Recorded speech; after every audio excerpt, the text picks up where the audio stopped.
All right, Joel, super excited to have you back on the show, man. Thanks for coming on. Really, 2 questions to start. Number 1, What's new? And number 2, what city and state are you living in right now? Well, good to be back. I mean, do I have the record for most appearances on your show? I feel like I do. I think you do now. I feel like I'm at the top, or I'm close to top. So yeah, I appreciate the multi repeat visits on the show. I'll start with the second question first, which is I'm in Washington right now, back in the good old Evergreen State, back to, unfortunately, the real world here, after being in Hawaii for a long time. And what's new is, just getting back to work and fixing my house up and getting back to flying the helicopter and traveling around the state. I was up in Whistler, BC for a few days hanging out with a good friend of mine, Dr. Jerry Ramajita, performance therapist extraordinaire. Yeah. And now talking to you. So lots of good stuff. Dude, I need to get Jerry on. I've never had him on the show. Jerry is the man. So he works with UK Athletics to help their sprinters for the Olympics that was over there in London. And he worked under Dan Paff, a performance therapist, and helped develop their performance therapy coaching course at Altus. He was the Seahawks for a long, long time, which is where I met him.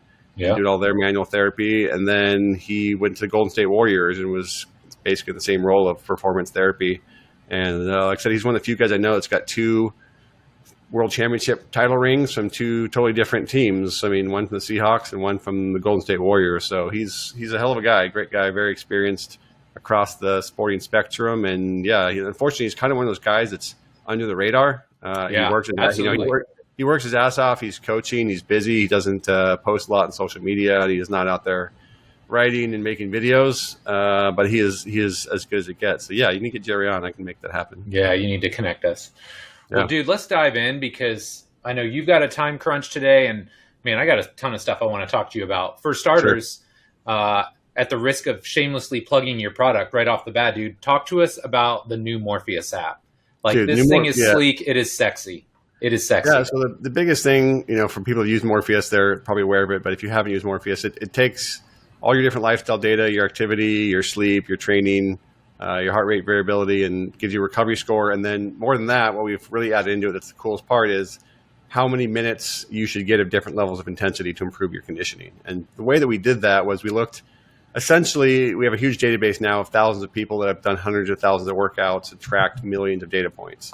And we just want to answer the question, can we figure out what people do that see increases in their HRV and decreases in their resting heart rate, which shows us better aerobic fitness, better conditioning in many ways. We said, what do these people do for working out on a weekly basis versus people that don't see improvements? And really, that's kind of where we started the question, answering the question. And we looked at 12-week periods, because I didn't want to just say, okay, what does someone do that can only improve for a couple of weeks? That's not super compelling. So we took people, we broke them up into 12-week groups, and we looked at people who improved their numbers over those 12 weeks. And we looked at people who either stagnated or got worse over those 12 weeks. And we tried to analyze essentially the differences. And we found very clear differences in terms of how many minutes people spent at high intensity, moderate intensity, and low intensity, based on where they're all. We also grouped them by fitness level. So obviously someone who's a fairly low level of fitness is going to be putting in different amounts of volume and intensity than someone who is, at a very high level. So we grouped them, and then we essentially had data scientists write an algorithm.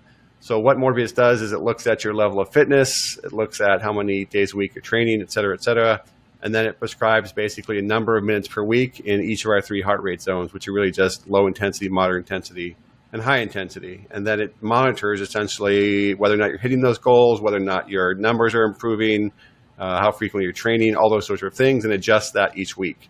So it's going to spit out a number of minutes for low, moderate, and high each week, and those are going to be constantly changing as you go through the program. So really, it's guided volume and intensity in a way to help improve your conditioning. And it's not just this arbitrary numbers of the app pulled out of thin air. It's built on what we learned from millions of data points. And it's awesome. I don't think there's anything else like it, because there's not many other platforms that have the amount of data that we have.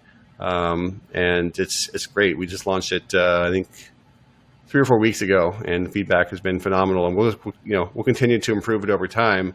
But I think it's really the first time that we can give people concrete guidance that say, if you do this, you will improve your conditioning, or at least you'll be the most likely to improve your conditioning, because this is what other people did that improved their conditioning that looked like you in terms of their starting fitness level. Yeah. It's so interesting because I hope you don't mind me sharing this, but you and I have had this discussion before of like, I think this is pretty obvious. Like you can't compete with Apple, right? I Or mean, yeah, that's Aura. not, yeah, I don't need to, I'm not too worried about that being out.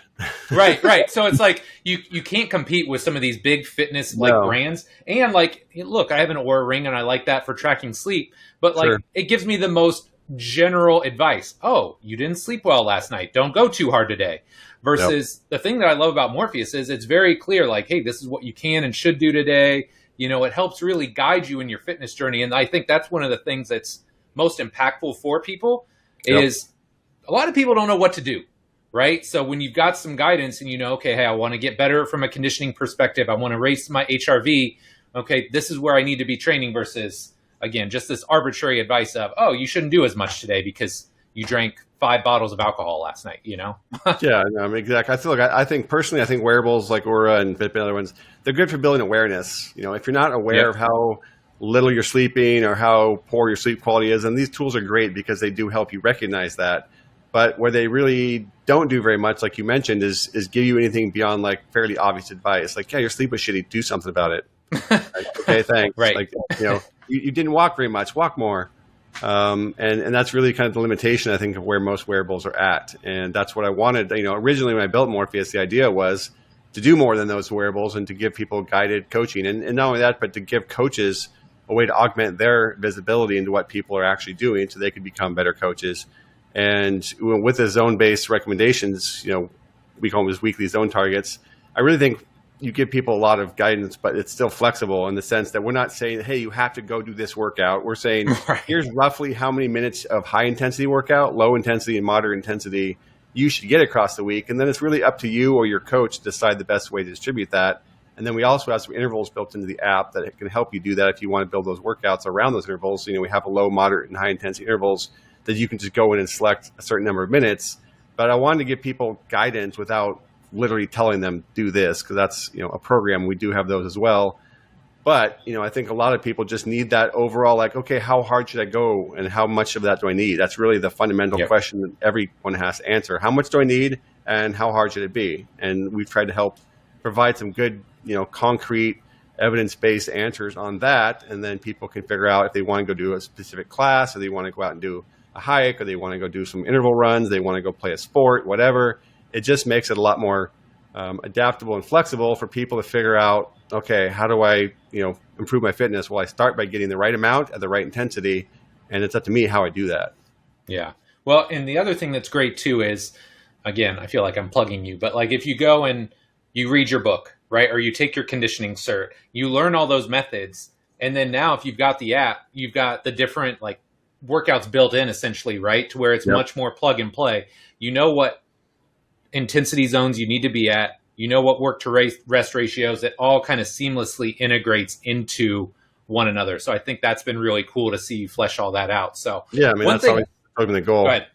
Yeah. No, that's always been the goal, is to get to that point and to give people those, like I said, that guidance and let them kind of figure it out. But the biggest thing is, I think people in general, I think people kind of take one of two tracks in programming. They either actually follow a program, right? They have some sort of progressions and they have a real program, or they just do workouts. And for a long time, I was very just kind of like anti-workouts because you can't really progress it very well. Like, you know, if you're not consistently doing the same workouts in any capacity, you're just kind of going in and training hard. Like, it's great to put in effort. Like, I'm not saying there's not some value in this kind of workout-based approach, but I've always said, look, programming is the right way to progress over the long run and get long-term results, which I stand by.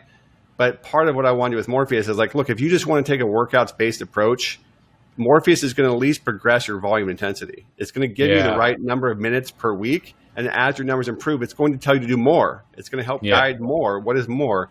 And that's the biggest limitation. Like I said, if you just show up and work out and there's nothing behind that structure, there's no progression over time, you're going to hit a wall. Like, you're just not going to get better, or you're just going to push yourself so hard trying to get better that you're eventually going to burn yourself out. But if you just take a workout-based approach where your volume intensity is managed for you through Morpheus and it's progressing each week or regressing depending on what you're doing, then I think it makes this workout-based, you know, approach a lot more effective because there's some individualization and there's some progression built into it. Yeah, that's cool. Okay, so like you alluded to, millions of data points, right? Like mind-blowing number of data points. When you zoom out, what have you learned? Like, what were some cool things where you're like, oh, you maybe thought this and it was, it was exactly what you thought, or maybe, hey, I was totally blown away by this. I didn't expect this. What was some stuff that you learned from looking at all these data points? Sure. I mean, a lot of it reinforced what I thought, but some of it didn't. Like, so the one thing we found that was pretty clear is that the higher you go up the fitness ladder, the more volume at lower intensities you need, which is, not that counterintuitive, but, people kind of think like, oh, the more in shape I get, the more I just need high intensity at higher volumes. No, right. Like the people that we saw at the highest level of fitness did the least amount of high intensity training. They did the most low intensity training. They just needed the most volume. And that's just what it comes down to. The higher level you get in terms of aerobic fitness and just fitness in general, the more training you need, just period. You need more training to keep being better. And that more training can't be that much more intensity because there's a limit to how much you can recover from. So we just kind of saw this very clear progression that the higher up the fitness ladder you go, the more volume you need. And actually the total percentage of high intensity went down noticeably. We also saw at the lower fitness groups, the people who did the higher percentage of high intensity got worse than the people who did lower amounts of higher intensity. So it kind of reinforced, it was actually somewhat surprising of how much of a difference that made. Like, the lowest category fitness people that did the highest intensities got significantly worse versus the people who did this low to moderate amount of higher intensity got significantly better. So again, we just kind of saw like too much intensity is not, like, you definitely need it. I don't want to say you don't need intensity, you do. But we just kind of saw that was a big differentiator at the lower fitness levels. Intensity was a bigger differentiator. At the higher intensity level or higher fitness levels, it was a lot of volume. Period. Yeah. The other thing that's interesting is activity.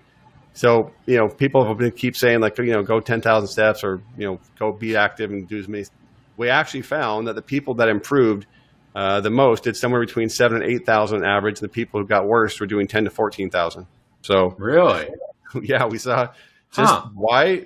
Now, this is especially true at the highest fitness levels. It's less true at the lower fitness levels.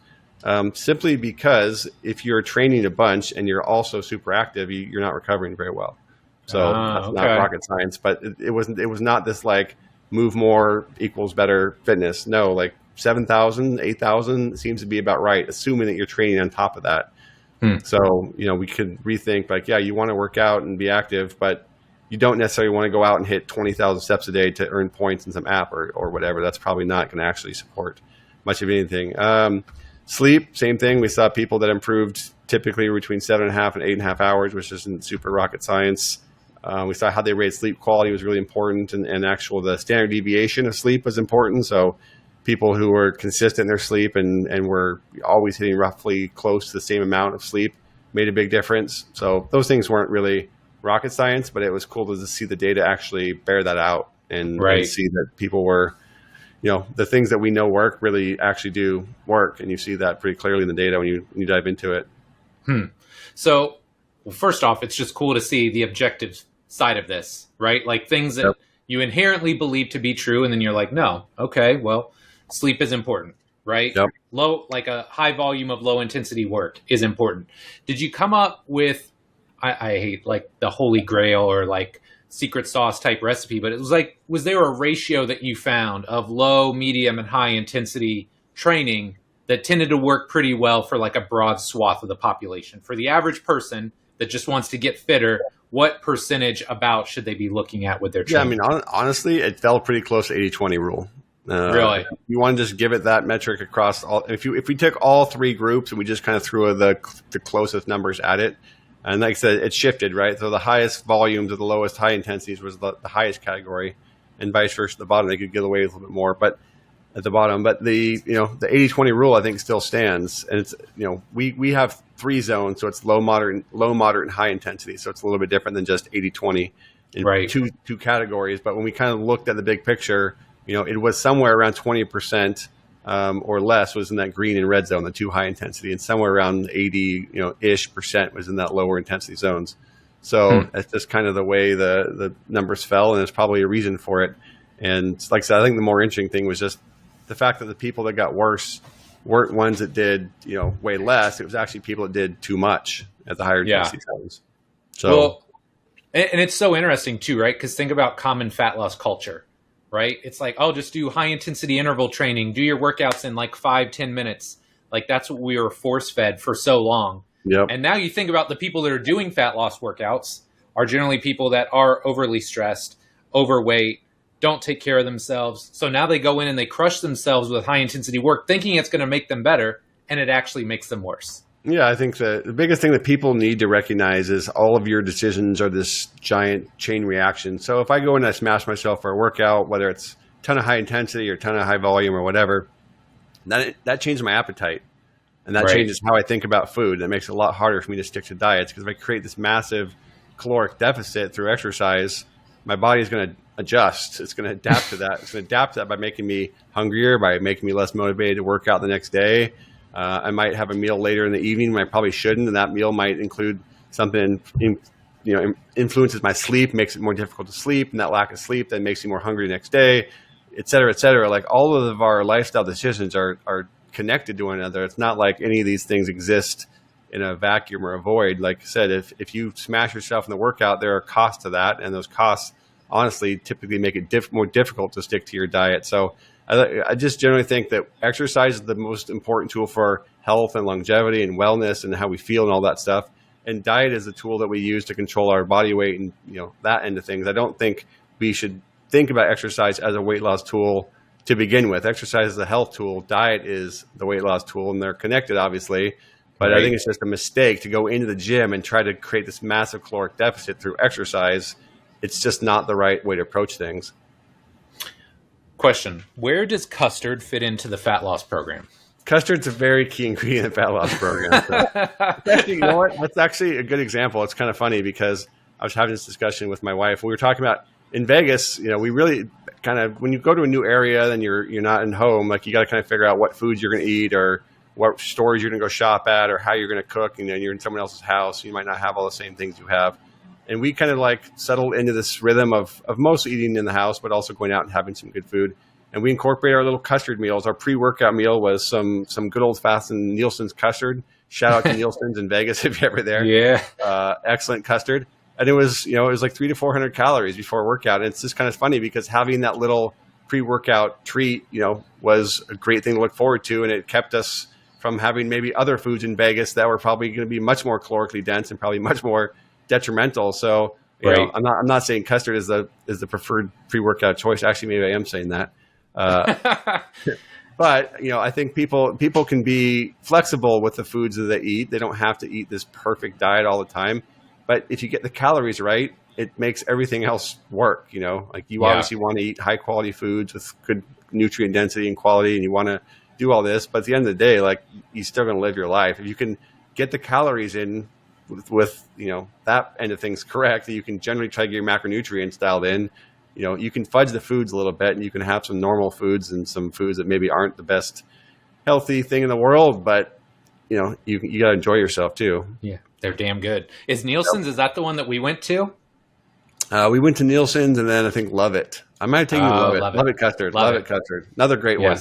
Oof. Yeah, so we pursued all of them in Vegas and found the favorites. Love It and Nielsen's really were the top two in my humble opinion. If your viewers have other choices, they can write in and tell us where to go try next time. Let us know, man. We'll be back in Vegas at some point, I'm sure. Yeah, okay, they were solid. They were very solid. Okay, so something else I'm interested in, because obviously you've been talking about conditioning for, 12, 15 years now. A long time, right? 15 years. Something like that. And the backlash initially from cardiac output, right? Mm-hmm. And, oh my God, what is this guy talking about? And then people started to come around. And now I feel like people don't want to call it cardiac output. It's zone 2, right? Everybody's talking about zone 2 again. Yeah, we got to rebrand it, make it cool and sexy. Yep. It's marketing. It's all marketing. Absolutely, it's all marketing. But with that shift in marketing, do you feel like people are more receptive to this kind of training now? Yeah, 100%. So I did a Google Insights search. So for people that don't know what that is, Google will kind of tell you what topics are trending and like the volume of search. Like they don't tell you number of searches, but they just show you this kind of graph of how interest in a specific search term is changing over time. And so I went into Google Insights and I looked up zone 2 cardio, and it just looks like a giant skyrocketed, poof, straight up the last couple of years. So the amount of interest in zone 2 cardio has skyrocketed because you've got guys like you, Minatia, and others in the space talking about the importance of it, which again, it's super funny because, like you mentioned, when I first wrote Ultimate MMA Conditioning and I first started talking about conditioning, I was like, athletes need some lower intensity work and some higher volumes. No, I never said like don't do high intensity. I simply said like you can't do nothing but high intensity. You need a mixture of intensities in there, and there's a reason that volume has been used in training programs forever. There's a reason combat athletes, have done road work, and whether or not that's the right mode is questionable or discussion you can have. But you need lower intensity work. You need higher volumes. And it was, like I said, it was controversial, and it was kind of funny because I would get so much backlash on, no, you just need, look at CrossFit. It's all high intensity. It's all you need, blah, blah, blah. And then 10, 15 years later, whatever it is, it's like, oh, you need zone 2 cardio. You need lower intensity work for health and longevity. Like, no shit, I mean, it's all marketing, and hey, more power to whoever. I don't know kind of where the zone 2 started, but more power to whoever came up with it. But it is something to do with the psyche of like a concept or an idea that gains momentum that other people are doing. It's acceptable, right? And then it starts to gain traction in the industry. But for a while, it was Tabata. I mean, Tabata is just one dude who published one paper on intervals with 14 people. I mean, people don't recognize this. Tabata had 14 people in the study, 7 people in the interval group, 7 people in the endurance group.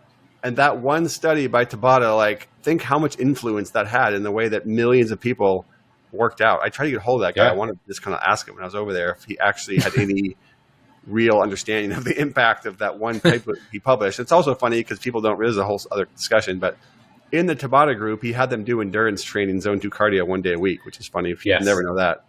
But it's funny, like I said, the fitness injury is such a fad-driven, marketing-driven thing where this, this topic or this method or this idea, whether it's Tabata or zone 2, it just kind of comes in and then it explodes, and then eventually, like, the next thing comes along. So at least in this way, this point, zone 2 is beneficial. It is something people need to be doing. It's healthy for them, and hopefully that sticks around and doesn't just get replaced by zone 3 or whatever coming up next, right? So I also got a friend who was at the workshop you were at, Joel Yakowitz. He owns DexaFit next to me, and so he told me so DexaFit does DEXA scans and VO2 max metabolic type tests, and he was telling me that in the last 6-12 months they've also exploded, and they're getting a huge number of people that want to come in and get VO2 max testing in DEXA, because again, this is being written about and discussed by some of the bigger influencers in the industry. So, it's just funny. People are very, fad driven, but look, the things I've been writing about for 10, 12, 15 years, things you've been talking about, like, I don't care how much attention they're getting. They've always worked, and they're always going to work. The things that we know work aren't just going to stop working just because people aren't talking about them. So I think that's an important thing to consider. It's, the fundamentals of training have always been the fundamentals of training. And I hate to say this, but all the research and all the millions of published papers out there that tell us creatine works, no shit, we know creatine works. Like, we don't need papers to tell us that the fundamentals of training and eating and sleeping work. We know this. And for most people, I think it's more about just finding ways to make it work in their lifestyle than it is about chasing some new fancy method or some new high-tech thing. Like, it's more about just, how do I personally incorporate healthy lifestyle and training in a way that's sustainable into my life so that I can do this for the rest of my life? That's the question people need to be answering, not necessarily some new fancy topic. Right. Okay, so sidebar then. Yep. You mentioned that when it comes to zone 2, right, there's all kinds of different modalities. Do you have preferred modalities? Because I know a lot of people still have this mindset of they could be 50 or 100 pounds overweight, right? And they're like, well, running is the best way to get in shape. You and I both know, hey, maybe that works, but maybe it doesn't, right? Yeah, so what are some of your favorite modalities to just build that zone 2 or that cardiac output? Yeah, I mean, look, I think you've got to figure out what you enjoy doing and what you're built to do. Like if you're 300 pounds, like running down the pavement's probably not going to be the best thing for your joints. You can probably find lower intensity or lower impact ways of doing that. So really, it really doesn't matter. It's, I like to hike personally. I ride my bike a lot. I do go for runs here and there, swim when I can. So everyone's got to find their own, way of getting in that lower intensity work. If it's you love to ride bikes, go ride bikes. If you love to hike, go hike. If you want to go play pickleball, go play pickleball. I don't care. You just got to get in those. And then here's the other thing too is zone 2 cardio does not like stop working if you slow down a little bit into zone 1 or if you speed up a little bit and go into zone 3. Like, it's really just about, a level of effort that's sustainable for a fair amount of time, 30, 60, 90 minutes or whatever. And that level of effort is there because that's what you can do the volume at. If you go a little bit higher, a little bit lower intensity, it's not going to destroy you. It's not going to change it. So you don't have to be just going at a constant pace either. Like if you find it really boring to just go the exact same pace for 30 minutes, change the pace up. You don't have to just sit there like like super monotonous. You can change it. Right. But like I said, I like variety. Like I said, I go hike, I go ride my bike, I run a little bit. My higher intensity work, I play racquetball and stuff like that. But whatever people enjoy doing, I think to me, that's one of the most important things about fitness is like for the average person, unless you're getting paid to do it, you need to find something that you enjoy, period. Yes. And if you don't enjoy it, if every day it feels like a chore and you're trying to prove your mental toughness, you're not going to win that game because you're not that mentally tough. Like eventually your brain's going to fight back and recognize that you don't really like doing this. You're not going to do it. So find your fun. I don't care what it is. This hiking, biking, swimming, jogging, elliptical, bikes, whatever. It doesn't really matter as long as you just get in there and do the work and you have fun in the process. Right. Well, like you've alluded to, it comes down to consistency, right? You can't do it for a week. It's got to be consistent. The other piece is like, it's got to be something where you can continuously, like up to a point, you got to add volume. Yep. Right? Like exactly. You got to keep building that base. So if you can't stay consistent and you can't increase volume, you're not going to be successful. So like you alluded to, find things that are fun. I think that's a big deal. Now, this leads me to a great question. You and I were going back and forth up on this because there are people that think, oh, I'm going to use my strength training, i.e. I'm going to lift really heavy things for short reps and spike my heart rate, and that's going to be my zone 2 cardio.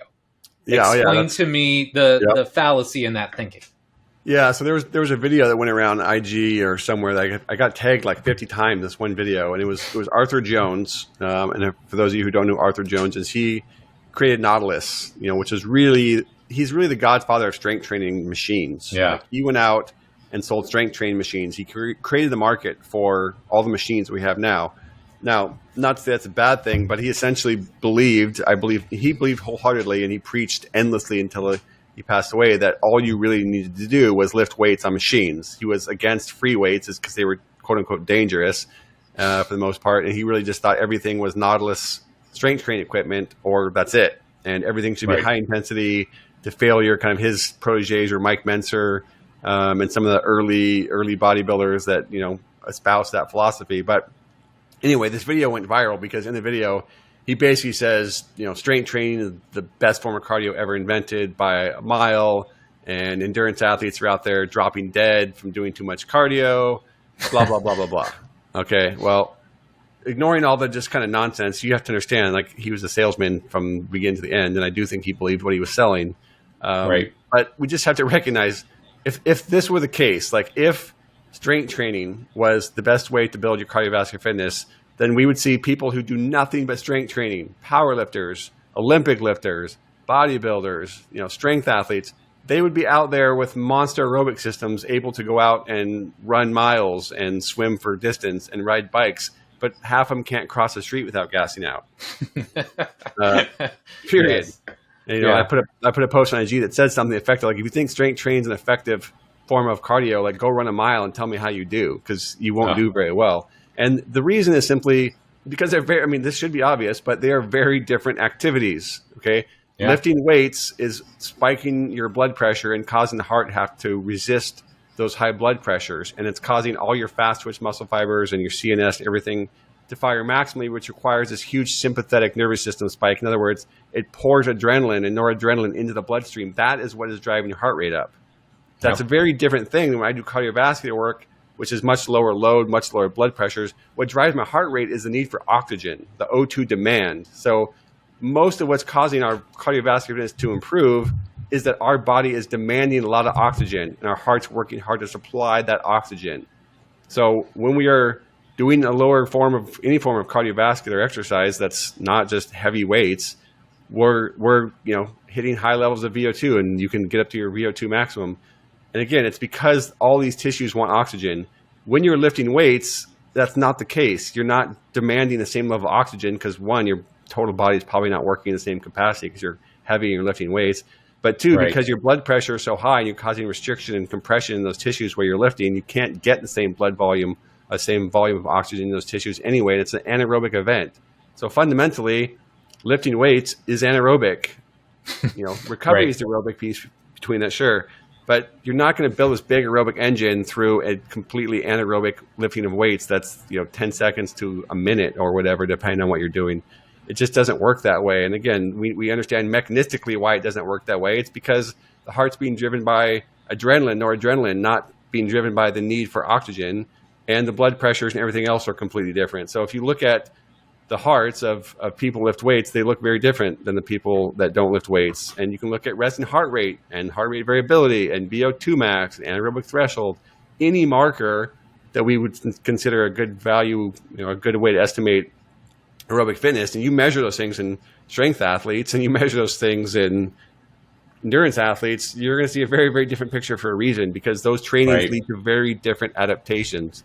So it's just it's just a false way of thinking about things where you look at like one external metric and heart rate, and you try to infer everything that's happening underneath the hood to drive that and assume it's the same. No, it's not the same. The end result might look like a similar heart rate number, but what's driving that is the most important thing. It's like two people who went 10,000 steps in a day. Well, what did they do for those 10,000 steps? If one sprinted throughout half the day and one just walked around, they both did 10,000 steps, but I couldn't tell you what was going to happen by looking at that number. So, I understand the idea that like, oh, I'm getting my heart rate up. It feels hard. Therefore, it must be building my cardiovascular fitness the same way. But it's just, unfortunately, not the same thing. It's the same thing with the sauna. I've seen people talking about, I'm going to get my heart rate up in the sauna for my cardio. Like, sauna has great benefits. I don't dispute that. And there can be some just general stress building, stress tolerance things that come out of that. But no one's sitting in the sauna to build a cardiovascular fitness. If that was the case, you would see every athlete in the endurance world in the face of the earth living in saunas to try to increase their fitness when they're not training.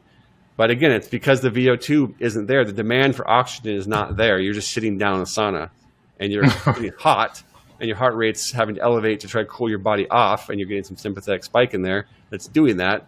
But your heart rate being elevated in the sauna isn't because all the muscles are asking for oxygen. They're just sitting there doing nothing.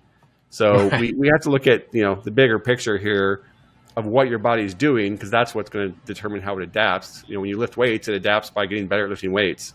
When you do cardiovascular exercise, it gets better by getting better at cardiovascular exercise.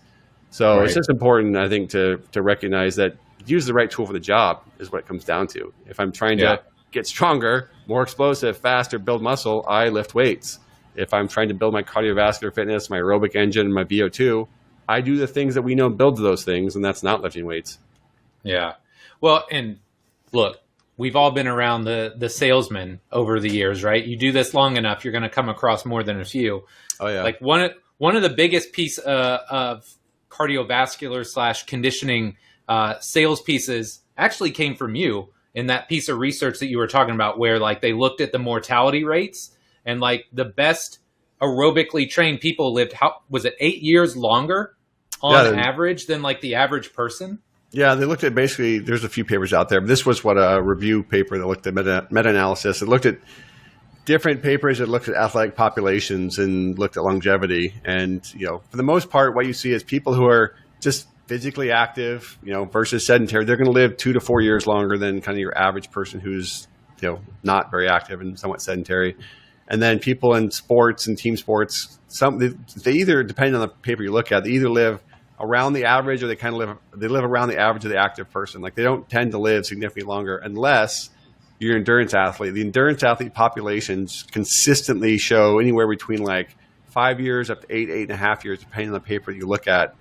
But it correlates with the same other papers we see. If we just look at VO2 max, we know that when you increase VO2 max, you live longer. So, and that's something a lot of the same guys I mentioned earlier are talking about. So it shouldn't be surprising that endurance athletes who build a huge VO2 max live longer than people who don't do a bunch of endurance training and don't build VO2 max.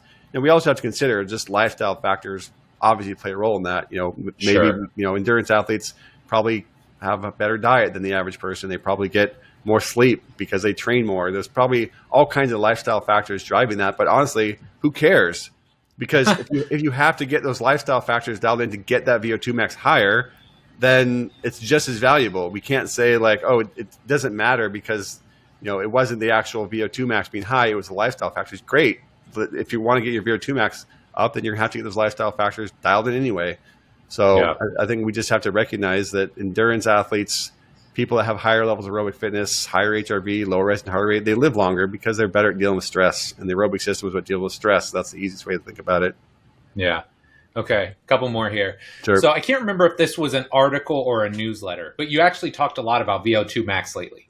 Yeah. And a lot of people will think, oh, I got to go find a metabolic cart, or they got to go find Joel and do a DEXA Fit, which is great. Like I actually, after your last seminar, the one that we did in Vegas, I found one. There's one in Louisville, so I'm going to go do it at some point. But let's say somebody lives in Timbuktu, right? Or they don't want to shell out the cash to do a VO2 max test. What are some alternative options for them to get just a baseline level of their aerobic fitness? Yeah, so I mean, you do have options. So the first one, kind of the thing that's been around for a long time, is called the Cooper's test. And essentially, it's just a 12-minute run as far as you can. And then you can find tables and tools online. You just type in how far you went and your age and gender, and it'll spit you out an estimated VO2. So again, if you never run, it's not going to be the best representative than if you run all the time, because your ability to run is probably more of a limiting factor than anything else. But it's at least a starting point. If you have no other tools, you just have a track and you can measure how far you run, or just a watch to measure how far you run, whatever. Then you can literally just estimate your VO2. So that's one thing. And then the second one that's, I think, pretty damn good actually is the Garmin watches these days. The more that you run, the more it'll start estimating your VO2, because at different levels of VO2 max, you're going to be able to run certain speeds at certain heart rates, and your heart's going to show certain profiles. And so Garmin's just collected an insane amount of data, far more than I'll ever get in my life on Morpheus. And they've kind of figured out what people with different levels of VO2 max can do when they go out in actual run speeds.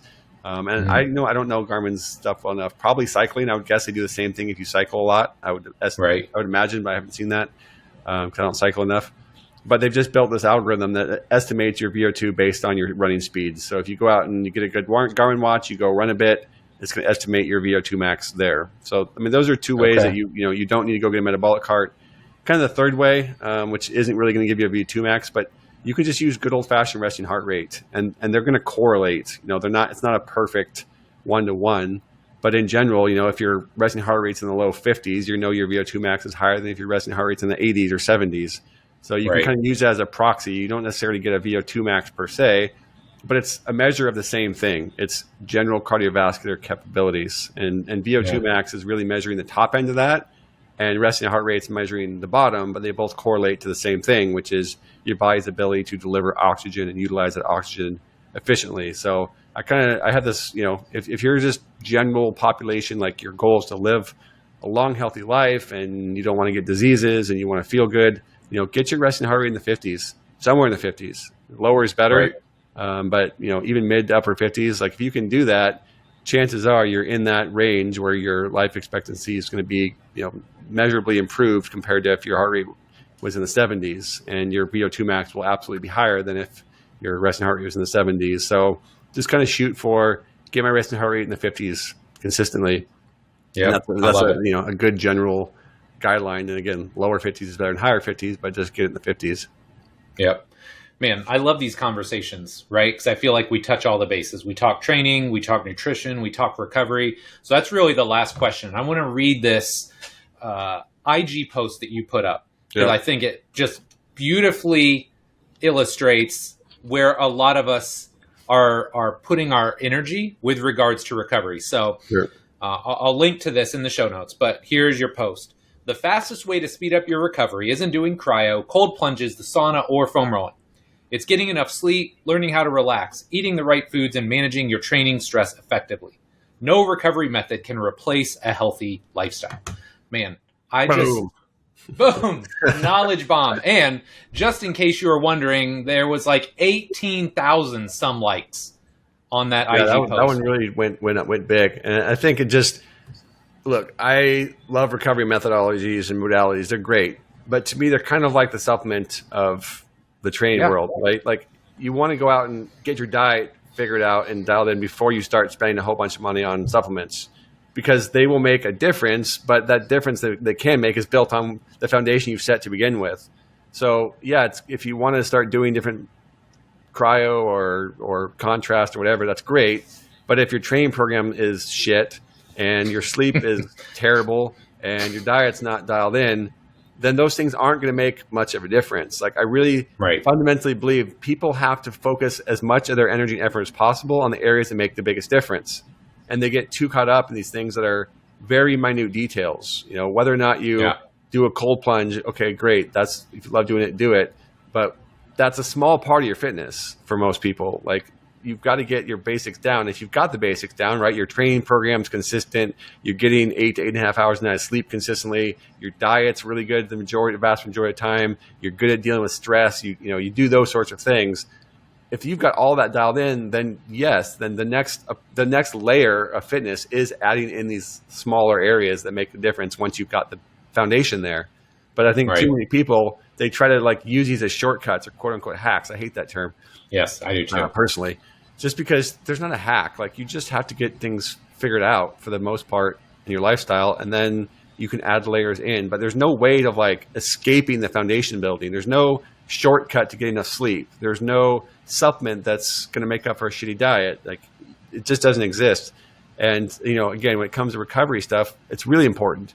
But most people's recovery starts with the right program. If your program is really good, then you shouldn't have to layer in a ton of different recovery modalities. So again, I think the recovery stuff for athletes who are in season, this is where it becomes hugely important for a lot of different modalities. Yes. If you're in a training camp for a fight, like you have to put in a huge amount of skill work. But if you're just training for everyday health and longevity, get your program dialed in, get your sleep dialed in. And if the recovery modality is like, okay, relaxation, great. Sauna, great. Cold plunge, great. Those things should be used to help you sleep better. And those things should be used to help you dial your lifestyle in, not as like an excuse to train way more than you need to. And they just have to be used in the right context. So I'm actually putting together a recovery certification. I don't think I've announced that anywhere. I didn't know that. I'm announcing it right here on your show. Let's go. Boom, for the first time. I'm going to launch that in the fall. And I'm doing it largely because there's just so much misinformation out there kind of about what the role of recovery is, how do you use it, what are the right tools and what aren't the right tools, how does it fit into the bigger picture. So I'm putting all that together. It'll be for coaches, obviously. But I have a Recover to Win course that quite a few people have taken that are not coaches and, really enjoyed it. So again, I think it's human nature, right, to be looking for shortcuts. Absolutely. It's human nature to be thinking like, oh, I can, I got 6 hours sleep, but I can go do this thing and that's going to save me. Like, well, actually, you just need to get more sleep. That's really the most important thing. So I know that's boring. I keep hammering this home, but the basics, shit, they work. Like figure out how to get those down before you worry about anything else, and then you'll be a lot better off. Yeah. It's frustrating sometimes. I know we talked about this numerous times. It's just frustrating. How many posts do you see on a given day on Instagram, Twitter, whatever? Check me out. I'm about to go do my ice bath, bro.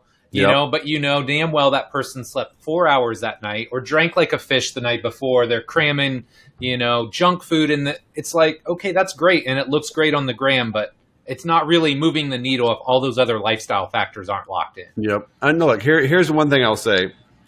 If you want to consider some form of recovery or regen, whatever, that's going to make the most difference, it's whatever you can do to relax, period. Yeah.